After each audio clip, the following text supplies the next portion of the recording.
도망 나왔어요. 지금 환절기잖아요. 그래서 애기들이 많이 아픈 시기인가 봐요. 그래서 저희 애기도 며칠 전에 이제 폐렴 진단 받아서 집에서 자가치료하고 있거든요. 근데 이제 그 약을 먹다 보니까 애기가 되게 많이 늘어지고 좀 컨디션이 다르잖아요. 그러다 보니까 엄청 보채는 거예요. 그래서 그 보채는 게 이제 옆에 같이 있는데도 그냥 계속 찡찡찡찡찡. 이게 뭔가 이제 되게 갈수록 좀 지치더라고요. 그리고 제가 엄청 매일매일 애기 데리고 밖에 나갔던 스타일인데 애기가 어쨌든 치료돼야 되니까 지금 집에만 있고 이러다 보니까 많이 답답한가 봐요. 그래서 진짜 많이 보채는데 오늘이 좀 역대급이어가지고 고맙게도 남편이 좀 빨리 퇴근을 해줬어요. 그래서 남편이 오늘은 자부타임을 좀 가지라고 시간을 줘서 일단은 그냥 패딩만 주워입고 도망 나오듯이 나왔고요. 근데 이제 막상 나가려고 하니까 어디 갈지를 모르겠는 거예요.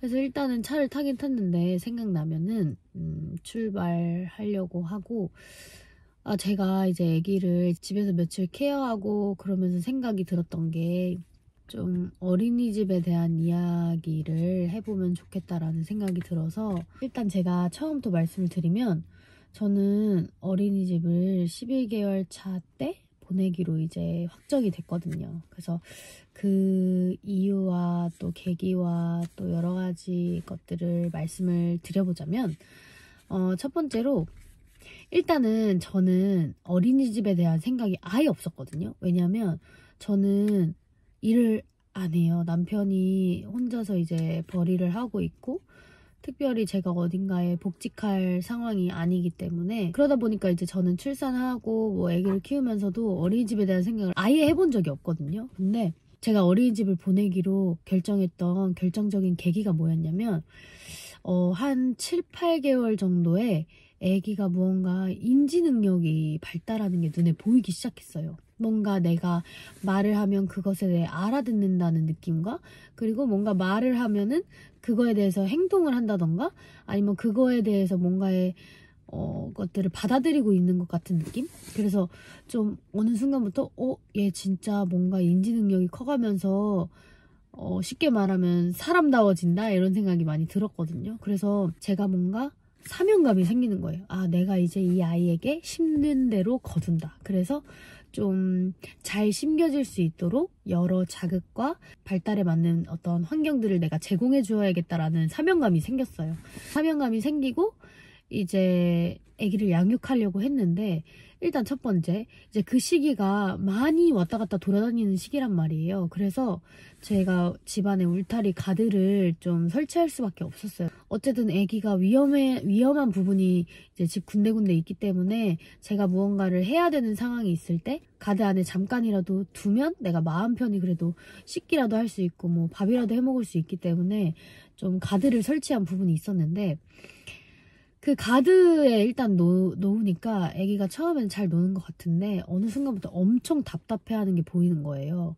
그 진짜 울타리 같은 가드 안에서 내가 맨날 똑같은 장난감, 똑같은 노래, 똑같은 뭐 율동, 똑같은 무언가를 제공해주는 게 어느 시점에서부턴가 한계구나라는 걸 되게 많이 느꼈거든요. 그래서 어느 순간 집에서 놀아주는 게 한계가 있구나라는 생각이 들게 됩니다. 그래서 제가 이제 그러면 좀 주변에 애기랑 같이 놀 수 있는 키즈 카페나 공동 육아실 같은 걸 좀 알아봐야겠다라고 생각을 해서 그때부터 이제 매일매일 그런 데를 찾아서 나갔거든요. 진짜 이 동네에 있는 데는 그냥 다 가봤던 것 같아요. 근데 다녀보면서 느꼈던 데는 어떤 데는 뭔가 삭막한 느낌? 어떤 데는 공간은 좋은데 뭔가 장난감이 부족해. 그리고 또 어떤 데는 거리가 멀어. 어떤 데는 너무너무 만족스러운데 또 비용이 너무 들어. 그리고 또 어떤 데는 너무 괜찮은데 또 장난감이 너무 비위생적인 것 같아. 막 이런 여러 가지 이유가 생기더라고요. 그래서 뭔가 여긴 이렇고 저긴 이렇고 이런 것들 때문에 계속 뱅뱅뱅뱅 돌면서 맞는 곳이 있겠지라고 생각하면서 그래서 거의 한 달 동안 그렇게 매일매일 그냥 새로운 곳을 시도하는 마음으로 돌아다녔던 것 같아요. 근데 제가 그런 곳을 돌아다니면서 또 한 가지 느꼈던 게 뭐였냐면은, 이런 공간과 환경을 제공해 주는 게 중요하긴 한데 이 같이 가는 사람이 저인 거예요. 그러니까 이게 무슨 말이냐면, 환경은 계속 달라지는데 애기가 혼자 장난감을 가지고 놀 수 없는 시기잖아요. 그러니까 애기가 이 장난감을 가지고 놀 수 있게 놀아주는 사람이 나인데, 나는 맨날 그 장난감을 가지고 또 똑같은 노래, 똑같은 말, 똑같은 액션, 똑같은 설명을 해주고 있는 거예요. 그러니까 사실은 집에서 노나 밖에서 노나 똑같은 거예요, 결론은. 그래서 이제 어느 날 그 한계를 또 느끼게 됩니다. 그래서 제가 어린이집을 생각하게 됩니다. 처음에 제가 어린이집을 보낸다 이런 생각이 딱 들었을 때, 저는 어린이집을 보내는 이유가 이제 맞벌이거나 아니면 뭔가 아기를 맡길 수밖에 없는 상황이거나 아니면 어떤 특별한 교육적인 목적을 위해서 아기를 어린이집에 보낸다고 생각을 했거든요. 근데 제가 진짜 아기를 낳아보고 키워보니까 이게 어린이집을 보내는 이유가 또 다르게 있구나라는 생각이 들더라고요.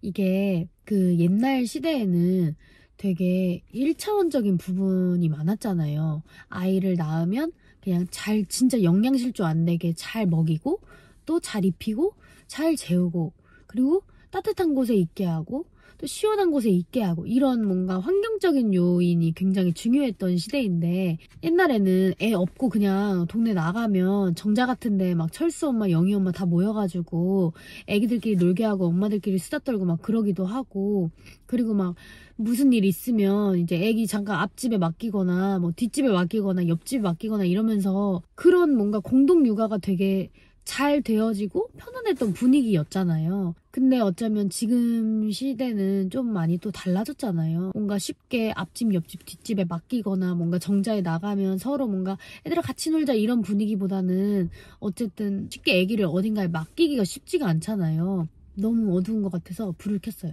네, 그래서 옛날 시대와 지금 시대가 굉장히 많이 달라졌구나라는 생각이 들더라고요. 그래서 지금 시대를 생각해보면 사실 한 아이를 낳아도 너무 많은 정보가 있는 시대이기도 하고, 또 뭔가 내가 그냥 부모로서 잘 먹이고 재우고 입히고 이 정도의 수준이 아니고 진짜 부모의 역할이 굉장히 중요해진 시기잖아요. 지금 시기는 인지 발달, 언어, 뭐 신체 뭐 이런 부분에서 굉장히 다양하게 뭔가 교육법이나 교육 방식에 대한 게 많이 이제 정보적으로 들어오는 시대잖아요. 그러다 보니까 내가 이 아이를 한 명만 낳았지만 이 아이를 키우는 것들이 굉장히 신중해지고 또 굉장히 선택지가 많아진 시대가 된 거예요. 그러다 보니까 이제 엄마들은 처음 키워보니까 정보는 많이 들어오지, 근데 내가 해줄 수 있는 영역은 한계가 있는 것 같지? 이런 부분에서 약간 괴리감이 오는 것 같다는 생각이 들었거든요. 원래는 제 생각은 어린이집을 보내야 할 이유가 생긴다면 보내야 되는 건 줄 알았는데, 지금 제가 느꼈던 거는 워낙 정보도 많고 워낙에 한 아이를 키우는 데 있어서 뭔가 양과 질의 에너지가 이전과는 또 다르다고 생각을 하거든요. 그러다 보니까 진짜 엄마 아빠의 역할이 너무 중요하기도 하고, 한 아이의 몫이 다가오는 체감이 너무 다르구나라는 생각이 좀 많이 들었던 것 같아요. 물론 옛날이나 지금이나 한 아이의 소중함은 똑같지만 그래도 교육적인 방식에서 보면은 좀 더 다양해지고 많아지면서 굉장히 부모로서는 무게가 크다라는 생각이 좀 많이 들었던 것 같아요. 그래서 제가 그런 고민을 하다가 제공해 줄 수 있는 무언가는 한계가 있다라고 좀 느끼고 판단하게 되었던 것 같아요. 그래서 좀 그런 부분을 느끼면서 그러면 아기를 어린이집에 맡겨야겠다라는 생각이 들었고, 다행히도 이제 대기를 걸었는데 이제 좋은 곳에서 연락이 와가지고 좀 아기를 3월부터 맡기기로 하게 됐고요.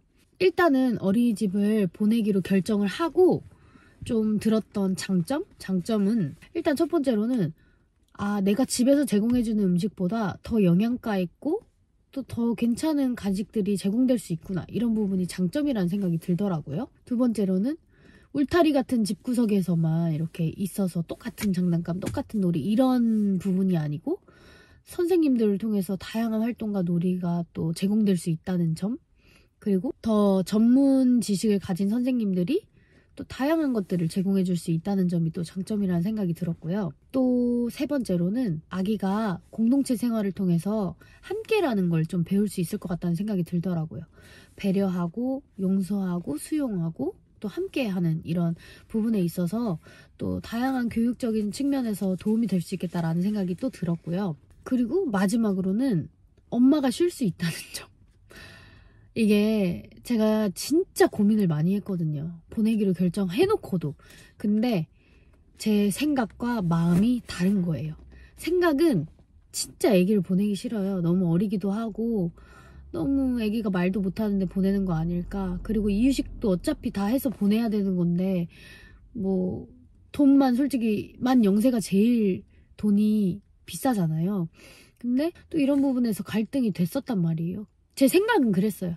아 그래 내가 좀만 더 얘를 붙잡고 있자. 좀만 더 내가 얘를 가정에서 가정교육을 해보자. 아 그래 애기가 아직 말도 못하는데 내가 조금만 더 고생하면 좀 더 있다가 보낼 수 있지 않을까 막 이런 생각을 했는데 제 마음은 저도 모르게 3월 4일을 기다리고 있는 거예요. 그러니까 그런 느낌이에요. 아침에 눈을 뜨면 딱 애기 그냥 보내지 말까? 그냥 안 보내겠다고 얘기할까? 근데 저녁에 육퇴하고 나서 또 생각이 바뀌어요. 저녁에 육퇴하고 나잖아요? 그러면 보내야겠다. 3월 4일 빨리 왔으면 좋겠다. 이런 생각이 진짜 들더라고요. 그래서 제 생각과 마음은 달랐지만 저는 제 마음을 따르기로 했어요. 왜냐면 제 스스로 그래 1년 동안 진짜 나도 처음 가보는 길, 진짜 나도 해보지 않은 길, 이 아이 이렇게 건강하게 키워낸 거면 나도 최선을 다한 거 아닌가.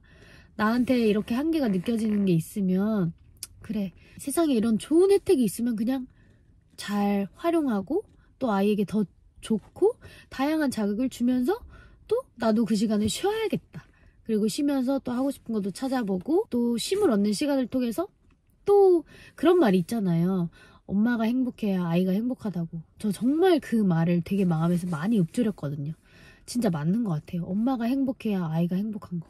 그래서 내가 행복한 시간을 다시 가지고 그 힘으로 또 아이를 행복하게 맞이할 수 있는 거. 저는 사실 아마 이따가 또 고민할 거예요. 그냥 매일매일 3월 4일이 되기까지 매일매일 고민하고 있는 것 같아요. 근데 결국은 보내기도 할 거고 그리고 보내고 나서 주변에서 후회하는 분들은 없다고 들었거든요. 그래서 어쨌든 좀 그냥 오늘 좀 많이 힘들었어서 또 고민하다가 그래 어린이집 보내야겠다. 그리고 3월 4일 지나면 나도 이제 내 삶을 찾아서 또 새로운 것들을 도전해보고 쉼을 얻어야겠다라는 생각이 들어서 곧 3월 4일이잖아요. 그래서 3월 4일을 또 기다리시는 분들도 있겠고 또 3월 4일이 굉장히 좀 떨리는 분들도 있을 거라는 생각이 들더라고요. 그래서 같이 좀 위로와 공감을 얻었으면 좋겠다는 생각에 카메라를 켰고요. 오늘 영상도 그냥 제 주관적인 생각이니까 즐겁게 한 아줌마가 얘기한다라고 생각하고 들어주시면 감사하겠고 또 다음 영상에서 만나도록 하겠습니다. 안녕.